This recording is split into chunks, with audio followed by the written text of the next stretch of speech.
बापरे! आजीनी बघा काय गिफ्ट दिला. पण त्याच्या अगोदर सकाळपासून मी हा ड्रेस स्टिच करायला घेतलेला आणि तो स्टोनचा होता. स्टोनचा असल्यावर किती झंझट असते ड्रेससाठी ते माहितीच आहे तुम्हाला.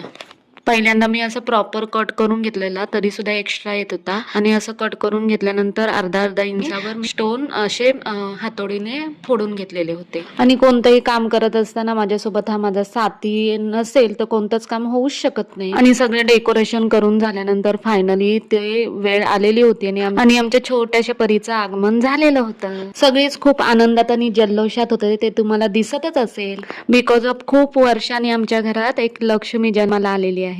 तिचं स्वागत तिच्या भावंडांनी फुलं उधळून केलेलं आहे. सगळीकडे काय आनंद आनंद आणि जल्लोषच जल्लोष. औक्षण करून तिचं स्वागत करण्यात आलं आणि तिच्या आजीने तर सोन्यासारख्या परीला सोन्याचा छोटासा हार असा देऊन तिचं स्वागत केलेलं होतं. अशी आजी मिळायला भाग्य लागतात. जी स्वतःच्या नातवांसाठी आणि स्वतःच्या मुलांसाठी जगते अशी आजी मिळायला खरंच खूप भाग्य लागतं. 6 भावंडांच्या बहिणीचं आगमन झाल्यामुळे या 6ही भावंडांची एक छोटीशी पार्टी झाली. तर हे आटपून झाल्यानंतर मला ड्रेससाठीचं काही मटेरियल आणायला जायचं होतं, तर त्यासाठी मी संध्याकाळचं आपलं सेम रुटीन, जेवण करणं, जेवण आणि चालणं.